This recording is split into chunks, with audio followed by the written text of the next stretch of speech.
অন্যদিকে দেখুন টিএমসি বিধায়কের কাছে ক্ষোভে গর্জে উঠল সন্দেশখালী, কারণ এইখানে বিধায়ক গিয়ে পৌঁছেছেন অনেকদিন পর, সেখানে গিয়ে পৌঁছেছেন পেটের জ্বালায়, গাড়ি চালিয়েছি 1 টাকাও পাইনি। শিবু শাহজাহানের বিরুদ্ধে ফুঁসছেন স্থানীয়রা। এত দেরিতে কেন নড়ল টনো, প্রশ্ন করছেন বাসিন্দারা। আগামী 24 তারিখ সেচমন্ত্রী নিজে আসবেন, নিজেরা থেকে ওনাদের সামনে বলবেন। আজকে আমার এমএলএ এসছে, আপনাদের এমএলএ সুকুমার এসছে, বলছি আপনাদের সমস্যা সমাধান করার জন্য আমরা এসেছি। ঝামেলায় জড়িয়ে আছি, আমাকে সঞ্জু সিংহ রঞ্জিত সিংহ এই গাড়ি আসেন, এদিকে আসেন। চলুন চলুন, কি বলছে শুনুন। সাধারণ মানুষ তারা কিন্তু তাদের ক্ষোভ বিক্ষোভের কথা বলছেন যে কোন জমি কিভাবে হস্তগত হয়ে গিয়েছে। শিবু হাজরা, সঞ্জু সিং, রঞ্জু সিং এরা সব মারলো কেন? এই টাকা খেয়ে নিচ্ছে সঞ্জু সিং। আমরা টাকা তুলতে গেছি, টাকা তুলে সঞ্জু সিংকে দিতে হবে, সঞ্জু সিং ঘরের থেকে। আচ্ছা, আমরা এসেছি যাতে এই জলগুলো না ঢোকে, সমস্যাদের সমাধান হয়। আপনাদের ওই কালভারটা বন্ধ করে দিতে হবে, জল করে যেটা জল ঢোকে, হ্যাঁ ওইটা বন্ধ হবে, আর আপনাদের চাষযোগ্য জমিটাকে রিটার্ন করে দিতে হবে। সেটা অলরেডি প্রসেস চলছে। একদম ওসি সাহেব তুলে নিয়ে গেল, তখন তাপস ছিল। কিচ্ছু হবে না, এবারে আমরা এমএলএ সাহেব এসছেন, আপনি নিশ্চিন্তে থাকুন, কিচ্ছু হবে না। প্রথম কিস্তি পেয়েছি, তুলেছি, তারপর কিস্তি তুলতে গেছি, বলে টাকা আমাদেরকে দিতে হবে, না দিলে ঘরে থাকতে হবে। সঞ্জু সিং, রঞ্জু সিং। সঞ্জু সিং না দে, ইয়ে শিবু হাজারা হত্যা করতে ডান হাত বাঁ এই হচ্ছে, নিয়েছে 50,000 টাকা। আপনার একার না আরো লোকেরও হয়েছে? আরো লোকের কত টাকা ঢুকেছিল? কার কার নিয়েছে তা আমি জানি না, আমারটা নিয়েছে, আমি এটা বললাম।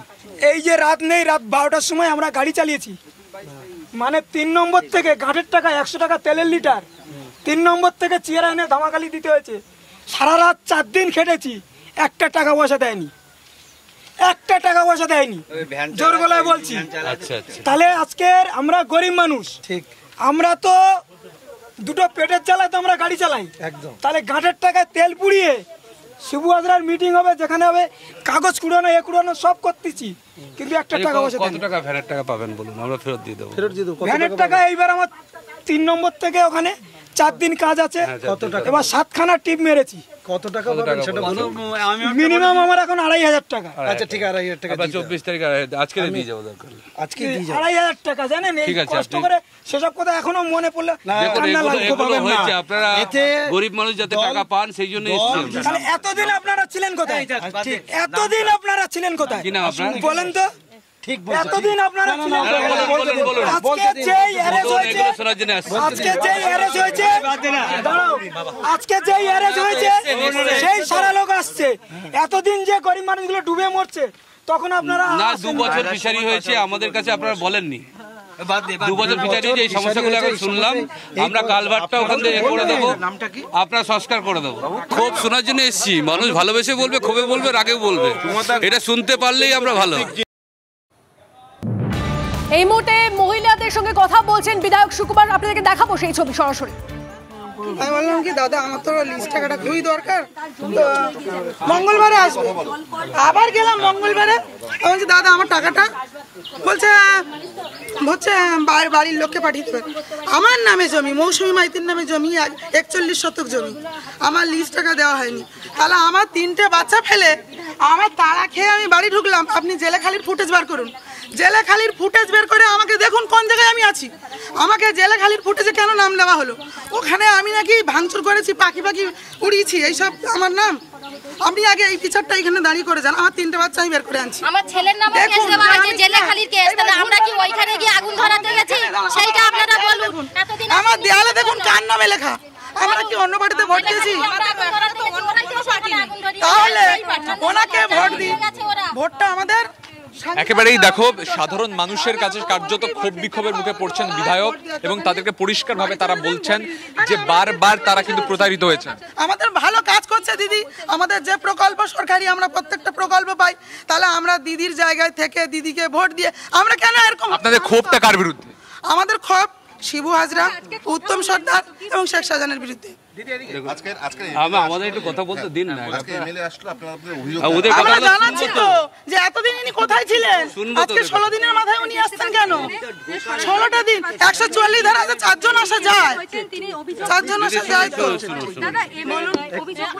একটু দাঁড়ানো বাবা, ওদের অভিযোগটা শুনুন। আপনাদের যে ব্যাপারটা দিদি, আচ্ছা শুনুন না, আপনি যে অভিযোগটা করছেন এটা সত্যি। এই ক্ষোভ একের পর এক ক্ষোভ, সাধারণ মানুষের ক্ষোভ, তার কিন্তু সম্মুখীন হতে হচ্ছে বিধায়ককে। মহিলারা বেরিয়ে এসে একাধিক অভিযোগ করছেন শিবু হাজরার বিরুদ্ধে। মূলত তাদের সুমন, বিধায়ক কেন এতদিন পর সেই প্রশ্ন তারা তুলছেন, ক্ষোভের সম্মুখীন হতে হচ্ছে বিধায়ককে, কিন্তু এই ক্ষোভ প্রশমন কি সম্ভব? এত জনের ক্ষোভ রয়েছে, এত দিনের ক্ষোভ রয়েছে, জন্য আন্দোলনে নামবো, আর আন্দোলন করে কেন আমরা টাকা দেব? ঠিক বলছেন, আপনার খুব সঠিক। না, আপনারা আসছেন আজই আমার কেস তুলতে হবে, এখনই তুলতে হবে। আমার 3টে বাচ্চা, কেন আমার নাম দেয়? আমাকে জানো কোর্টে না হাজিরা দিতে হবে। আমি জানো কি জেলে খালিতে ভাঙচুর করেছি, পাখি উড়িছে। শিবু হাজরা উত্তম সর্দার আমার স্বামীকে মেরে তাড়া করে ঘর বাড়ি ভাঙচুর করে, দেখবে যান কি অবস্থা, দেখবে যান মানুষটা পাগল হয়ে বিছানায় শুয়ে আছে, দেখবে যান। ওই তো বুধবার 7 তারিখ বুধবার। আপনি কালকে আমাদের ক্যামেরার সামনে অভিযোগ করেছিলেন এই বিষয়ে, এই বিষয়টা অভিযোগ 16 দিন আপনার স্বামী এখন একেবারে দেখো একের পর এক অভিযোগ, এবং সেই অভিযোগের সম্মুখীন হতে হচ্ছে বিধায়ককে। মিথ্যে মামলা দেওয়ার অভিযোগ, শিবু হাজরার বিরুদ্ধে পরিশ্রম করিয়ে নিয়ে, শারীরিক পরিশ্রম করিয়ে নিয়ে টাকা না দেওয়ার অভিযোগ সংক্রান্ত একাধিক অভিযোগ, এবং সেই অভিযোগে কিন্তু কার্যত জর্জরিত এই মুহূর্তে বিধায়ক এবং তার সঙ্গে যে তৃণমূল কংগ্রেসের প্রতিনিধি দলরা এসেছেন। মহিলারা কিন্তু বিস্ফোরক কথাবার্তা বলছেন। আরো একবার শুনবো। ঘর বাড়ি ভেঙে যাচ্ছে, একটা ঘর দেন না, একটা পলিথিন দেন না, কেন? শিবু হাজরার বাপের টাকায় কি আমি ঘর বেঁধেছি? সেই কথাটা বলুন তো। আমরা তো একটা গরিব মানুষ, আমার ঘরটা ভেঙে দিয়ে গেছে। তারপরে উনি মানে কেন আসছেন জোর করে, ভালো করে বুঝবেন। একটা পেপার আমরা চেয়ে পাই না, পেপার আমরা চাইলে বলে এত জায়গায় আমফানের জিনিস দেওয়া হয়েছে, বলছে ওর বাড়ি জিনিস দেওয়া হবে না, কেন? আমরা কি এমন অপরাধ করেছি? তাহলে আজকে জিনিসপত্র দিবি না, ঘর দিবি না, তো আমার বাড়ি ভাঙচুর করবি কেন? আমার স্বামীকে মারবি কেন তোরা? সাধারণ মানুষ একের পর এক ক্ষোভ, তাদের কিন্তু বিস্ফোরক ভাবে এই কথাবার্তা বলে হচ্ছে। আমরা শোনার চেষ্টা করবো আরো একবার তারা কি বলছেন। এইভাবে আমাদেরকে আমাদের এখান থেকে লোক যখন যাচ্ছে বলছে আমরা বহিরাগত কেন বলুন? আমার দোকানের নামটা লিখুন। 16 দিন ধরে কেন আসবেন না? কেন 16 দিন কোথায় ছিলেন? 16 দিন কোথায় ছিলেন বলুন? আপনার বক্তব্যটা কাজ করেছি, এখন একটা টাকা পাইনি। আমাকে শুনুন, আমি কোর্টে যেতে পারবো না, 3টে বাচ্চা, প্রথমত আমার নামটা ওখান থেকে তুলবেন। মৌসুমী মাইতি, মৌসুমী মাইতি, আমি নাম বলে দিন। মিথ্যে মামলা দেওয়া হয়েছে, তা নাহলে কি আমি 3টে বাচ্চা নিয়ে গিয়ে আমি জেলেখালিকে ভাঙচুর করেছি? কোন ফুটেজ আমাকে দেখান তো, সত্যি প্রমাণিত করুন, সত্যটা প্রমাণিত করুন। জিজ্ঞাসা করুন এনাদের সবাইকে, যেসব দাড়ি সঙ্গে মাঝের পাড়ে ওরা আমার স্বামীকে মেরে গেল, ঘর বয়ে ঘর ভাঙচুর করলো, আবার আমার স্বামীর নামে কেস বহিরাগত 7 তারিখে বুধবারে। হ্যাঁ, দলের সঙ্গে যুক্ত থাকলে কি লেখা আছে দেয়ালে? আমরা দলের সঙ্গে যুক্ত থাকলে দেয়ালে কি লেখা? দেওয়ালে তৃণমূল কংগ্রেসের প্রচারের কথা লেখা রয়েছে, তাই তারা বলছেন যে আদপে তারা তৃণমূল করেন, কিন্তু তারপরও তারা যোগ্য সম্মান পাননি, বেতন পাননি, টাকা পাননি, তাদেরকে খাটিয়ে নেওয়া হয়েছে, জুলুম করা হয়েছে, তাই জন্য এই বিক্ষোভ হচ্ছে। এগুলো কোন ধরনের মানসিকতার বিচার বলে?